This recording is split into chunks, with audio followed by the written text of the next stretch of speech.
आप लोग जलते हैं। किससे जलते हैं? ऐसी जिंदगी अकेले फुटबॉल देखना पड़े? नहीं चाहिए, बिल्कुल नहीं जलते हैं। ऐसा जीवन बिल्कुल भी नहीं चाहिए। हम सिर्फ इस देश के जिम्मेदार विपक्ष होने के नाते जो आपने बताया था, जो आपके द्वारा कही गई बातें थी, उसी से जुड़ा हुआ कुछ सवाल पूछ रहे हैं। हमने नहीं कहा था, आपने ही कहा था। आपने कहा था कि 100 स्मार्ट सिटी बनाएंगे, आपने कहा था 100 दिन में काला धन लेके आएंगे, आपने कहा था कि हर साल 2 करोड़ नौकरी देंगे, तो 18 करोड़ नौकरी होना चाहिए 9 साल में।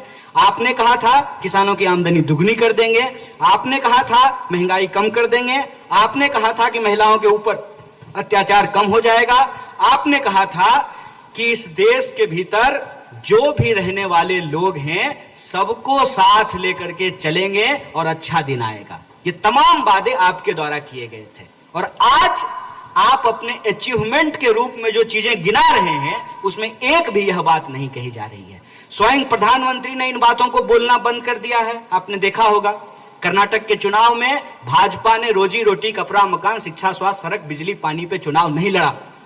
आपने हिमाचल का चुनाव देखा होगा, भाजपा में रोजी रोटी, कपड़ा, मकान पे चुनाव नहीं लड़ा। और आज आप कहीं भी बीजेपी के लोगों से बात करके देख लीजिए, आप जो ही रोजी रोटी की बात करेंगे, जो ही आप रोजगार की बात करेंगे, जो ही आप महंगाई की बात करेंगे, तो जानते हैं क्या कहेंगे? तो महंगाई कम करना प्रधानमंत्री का काम है, रोजगार देना प्रधानमंत्री का काम है। तो रोजगार देना प्रधानमंत्री का काम नहीं है तो बिजली के खंभे का उद्घाटन करना भी प्रधानमंत्री का काम नहीं है, वो काम विद्युत मंत्री का है। रेल का उद्घाटन करना रेल मंत्री का काम है, विदेश जाना विदेश मंत्री का काम है, वित्त पे कानून बनाना वित्त मंत्री का काम है, और कानून पे, व्यवस्था पे बात करना कानून मंत्री का काम है।